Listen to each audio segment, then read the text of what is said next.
The final episode of the arc. Will it win me over?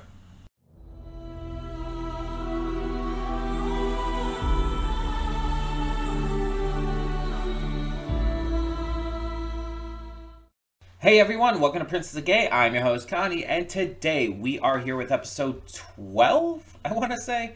I don't know why this always happens, where I always forget the episode number right when I'm recording. Episode 12 of Revolutionary Girl Utena. And this is the final episode of the first arc, the Student Council arc of the series. There's 3 arcs in total. And I've been talking about lately, through the recent episodes, pretty much since I came back to this, that it hasn't really been impressing me. And I wanted to give it a fair chance. I wanted to give it a fair shake. But the massive tone shifts, as well as some of the content, has been really throwing me off. It's been really affecting my ability to even find a lot to love with this series. Because the problem is, there's a lot of things I like with this. There's a lot that I like. But when the tone shifts to this random, goofy, out of place, and almost seemingly like illogical for the world that this is set up, gag comedy, it actively breaks immersion for me. It destroys immersion, because the serious episodes of this series set up a certain plot, set up certain world building, set up concepts and ideas, and the episodes that are more gag focused kind of break those rules.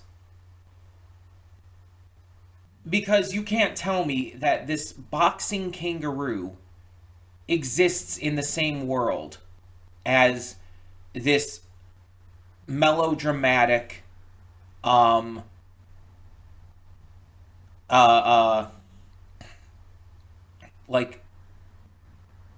war almost for the Rose Bride and stuff. It's so, like, incongruous. Is that the word? Maybe. They don't mesh well. They don't mesh together at all. It's like 2 different shows put into one. You have, like, a body swap episode that absolutely does not fucking make sense for this world. It is so actively out of place that it doesn't only feel like filler. It feels, again, like a different show altogether, because it doesn't feel like it can exist in this world. But then when you actually get to the serious episodes and the serious parts of episodes, it's like really damn good. Last episode, for example, like really nailed the tone that the series kind of promised us as viewers. But the problem is, and I believe I said this last time, that's not as common as it needs to be. It's like, yeah, it was a great episode, but like when it's preceded and even followed up by episodes that are so ridiculously out of place goofy, it kind of destroys the point. It breaks the immersion and just really feels out of place. And it bothers me. And I understand that there's a lot of people who it wouldn't bother. There's a lot of people who don't mind it. And there's certain other shows that I think can do this. I've seen other shows that have a good amount of comedy in them, that are there to balance out with the more serious stuff. But I've talked about this before. The difference is that those shows know how far to take their comedy to where it doesn't feel out of place, to where it actually feels natural within the world that they've established.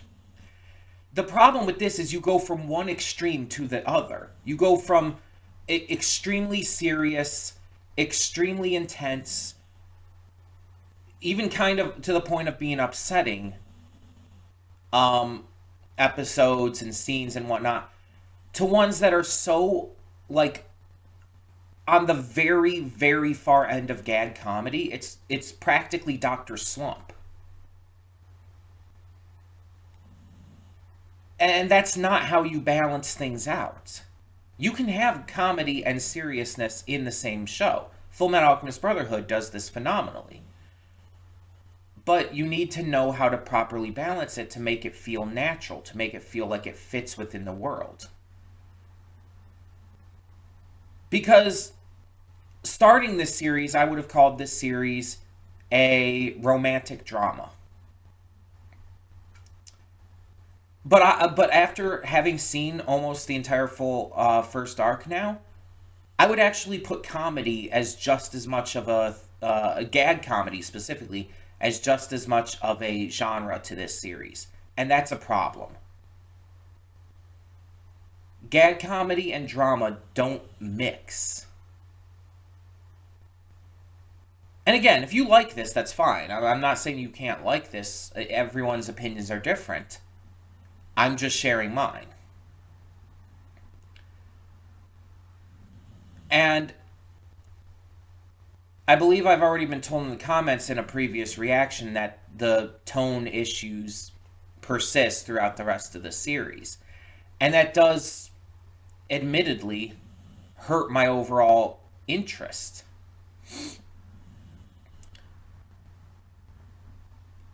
And I kind of already have said that I'm going to give it till, since I found out that episode 12 was the end of the first arc, I said I was going to give it till the end of the first arc, give it to episode 12,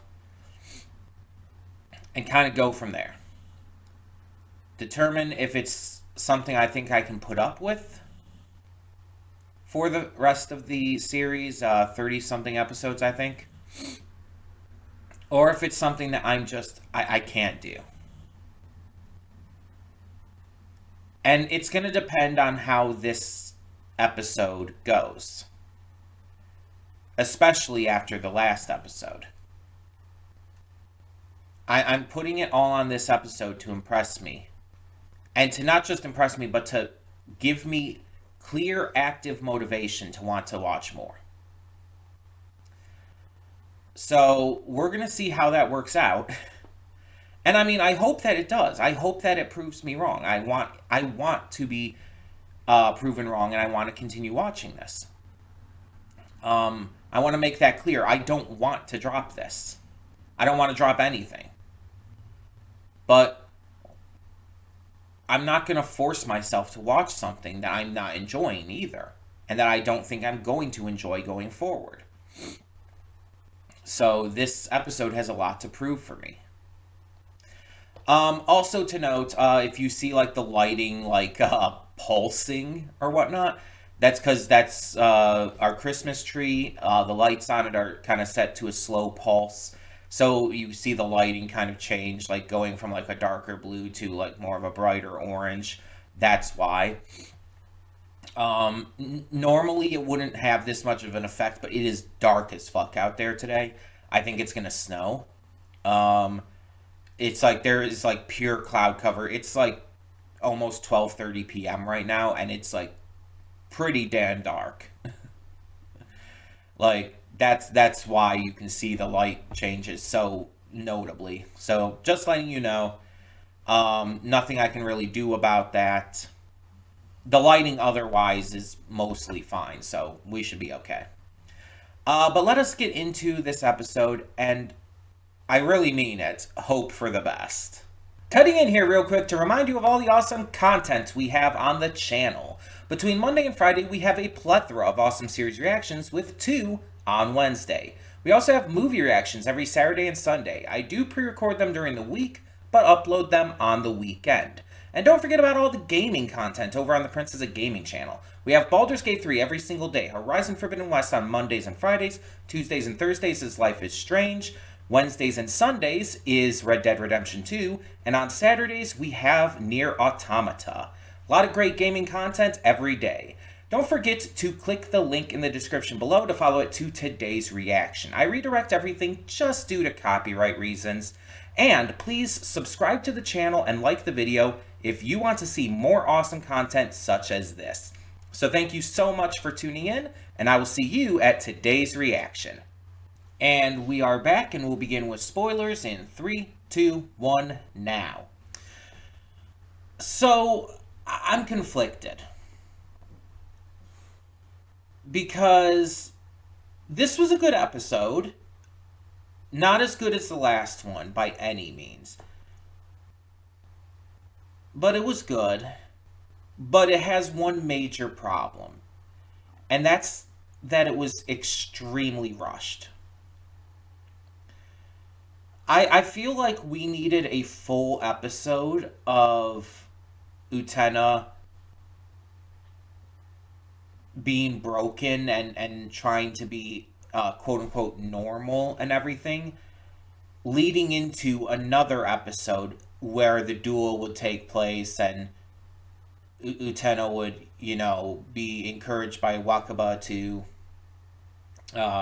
take back who she truly is. I understand that the duels aren't long, and they would have to either drag that out or have a lot of stuff after that. But there needed to be more, because this felt super rushed. It felt like it was just... It didn't feel like... How do I put it? When you have something like last episode with your main character losing, you have to make the stakes feel real. You have to make the consequences of that loss, especially when it's like the first loss, the true loss that they've faced, you have to make the consequences feel like a big deal. You have to make it, stand out. And ending last episode with Utena in tears and breaking down because of this, and then starting this episode with her, depressed, and then going into her trying to be, again, quote unquote, normal. That's a great concept, but you need more time to let that really breathe, to really let it sink in. I feel like the way it could have been done is have more time at the start for Utena's depression. Have the first half of this episode be Utena being just extremely depressed and unable to stop thinking about Anthe and her loss and everything. Then have the second half of the episode be about her trying to conform to normal standards, where at the end Wakaba finally gets through to her. Then the next episode, the first half of the episode, centers around her maybe trying to get Toga to agree to duel, because maybe he refuses at first or something. Maybe he's avoiding her once he finds out she wants to have a rematch. And because of this, she can't get the duel going, but she tries to reach out to Anthe and everything, and she tries to take back her power through all of this. She finally gets to reach out to him. She finally gets him to agree, whatever the case may be. And the second half of the episode can be the duel and kind of some aftermath of that. That, I think, would have been better. Because having this all resolved in one episode, it just feels like you didn't give this enough time to adequately showcase how big of a deal it was meant to be. Because this was all, resolved in a single episode, it didn't feel important. It didn't feel like it didn't feel like that big of a deal. This is the end of the arc. This is the finale of the arc. It's supposed to feel big. It's supposed to feel important. It's supposed to feel intense. And in the case of something like this, it's supposed to feel upsetting and sorrowful, but it didn't have enough time to do so. Because of how quickly this was resolved, it took away all of the emotional pull of this, this failure. And it it kind of came across as like less interesting because of that. Like the concept, the ideas of it are great. It's the execution. It needed another episode. And whether that means they should have cut out something before, which honestly there's a lot of things they should have cut out from before, and had 11 and 12 both be these, or if they should have had 13 be part of this as well. Whatever the case, it needed another episode of time for this finale, for this downfall and rise back up for Utena.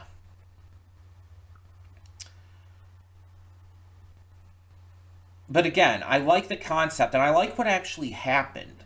I love that Wakaba was the one to help Utena find her way again, because Wakaba has been there since the beginning, has always been Utena's best friend, and like she would be one to help her in this situation. It makes sense. Um, but I also feel like it was a little easy to convince Utena as well. Like, I mean, yeah, she was trying to convince her for a little bit there, and like even got slapped and all, but like once she started like speaking to her and telling her it's like this is not your normal and everything, Utena's just like, yeah, you're right, okay. It's just like, again, it kind of goes with it being rushed. It feels like they could have like held things out longer with all of that, and made it more difficult for Utena to accept. Because again, this is supposed to be her broken. This is supposed to be her just completely destroyed emotionally. But the fact that it's so quick and easy for her to recover from that really lessens the impact of that. And it sucks because the concept and idea and everything is so good. But maybe that's just me. Maybe I'm used to shows giving more time for this kind of stuff nowadays, and I'm not used to like these older shows like kind of rushing through their content. Whether they're adaptations or not doesn't really matter, but I just I really feel like this needed more time. And considering the time that this series has spent on pointless gag comedy stuff that just doesn't even make sense for this series, they could have given this more time. They chose not to, which kind of makes it worse, honestly.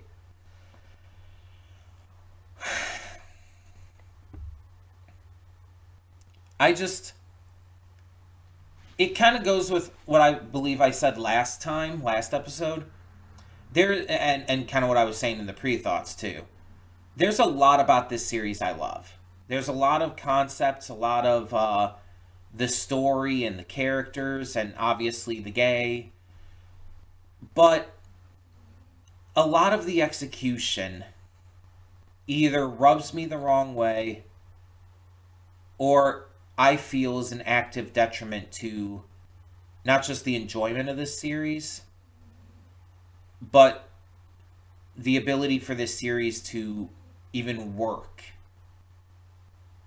on a complete level. And again, it's all subjective, so if you disagree, that's fine, but I keep I keep having these issues. And it's not even about like the stuff with like the sexism or the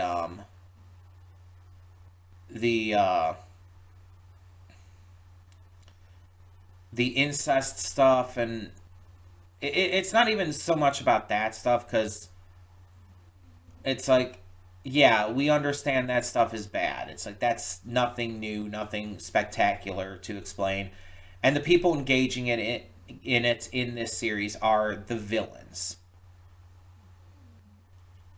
But we have a lot of other problems with this series that you could possibly say are just a product of the time. But I've seen shows older than this that handle stuff like this a lot better. I've seen like, and not just anime, but shows and movies and stuff from like from all over the world. And I'm just personally disappointed. I still acknowledge how like influential and powerful this show has been and how it helped revolutionize queer representation in media, and I will always acknowledge that. But sometimes I just look at like an older piece of media and it's like, okay, for the time this was probably good. But in the modern landscape of anime and just, storytelling in general, I can't say it is. I can't say it's good. By modern standards, I would say it's honestly kind of bad. Not like terrible or anything, but I would say like it has way too many issues to just look past. So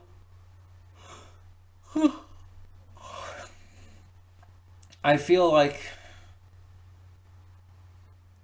I feel like even with a new arc coming after this, I don't think it's gonna change enough because I've already been told that the issues with the tone and everything persist throughout the entire series. So it's like I don't think there's gonna be enough changes to really make it worth continuing for me. I gave it another chance and I really like wanted to make sure I did so because of the fact that there's been other shows that I've dropped and found out like, oh, I should not have dropped this. This ended up being great. Owl House, Amphibia, etc. This this doesn't seem to be like one of those mistakes that I made though. I feel like I was right to drop this when I did before.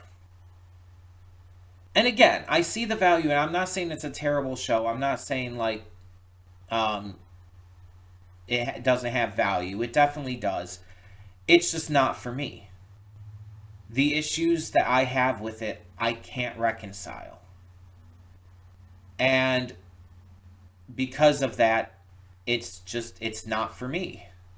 It's not something I can convince myself I want to keep watching.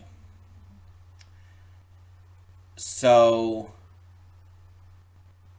that's it. I'm not going to keep watching.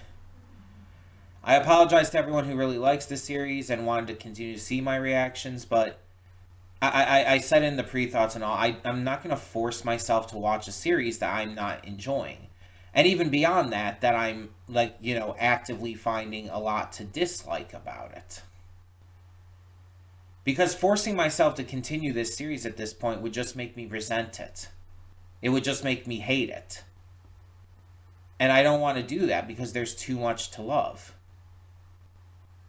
I don't want to, like, put myself into a situation that's going to just end poorly. And I know it's going to end poorly. Because even if these next arcs are better overall, it's like, again, I've already been told that some of the issues I have still persist. So I'm still going to have these issues then, even if the arcs, like stories and whatnot, are different to a degree that I like them more, it's not going to be enough. And it's like, maybe if I can find someone else who reacted to this, I can check out more of it. But honestly, at this point, I think I'm just gonna move on. So that raises the question of what's going to replace this once we start in the new year for 2025. What is going to take this Wednesday slot? We did a wheel yesterday for replacing the show. We're not going to do one today because I actually know a series that I want to get back to that I'm going to put in this slot. Um, so we're going to do that. We're just going to put that series in this slot. And that is Kid Cosmic. We're going to be finishing Kid Cosmic with season 3. And again, that's going to start once we come back from the holidays. The first Wednesday back, which let me try to think of when that is. I want to say that's the 7th, I think, um, of January. Something around there. It's the first full week of January because January 1st is on a Wednesday. It's the oh well, actually, if January 1st is a Wednesday, then it would be the 8th, right? Because 7 days after that, because it's a week after the first. Because we won't be due to the holiday, due to New Year's. We're not going to be putting up reactions on the first. We're going to be coming back with a stream on the gaming channel on the second. And then the third, Friday the 3rd, is when we're actually starting reactions again. But this Wednesday reaction won't be till that next week, so yeah. Anyway, so yeah, Kid Cosmic Season 3, the final season of that, we will begin at the start of January. But for now, I'd love to hear your thoughts on this final episode of the first arc of Revolutionary Girl Utena, episode 12. Let me know your thoughts. Let me know your thoughts on all the different issues and whatnot I talked about with this. And again, I'm sorry for everyone who wanted to see me continue reacting to this for one reason or another. I just don't want to force myself to continue when it's just going to make me, like, hate the series and resent it for, continuing to be something I either don't like or just continue to force myself to watch through something I'm not enjoying. You know. But all of that being said, thank you so much for tuning in. I'm Connie, and I'm signing off. See y'all next time.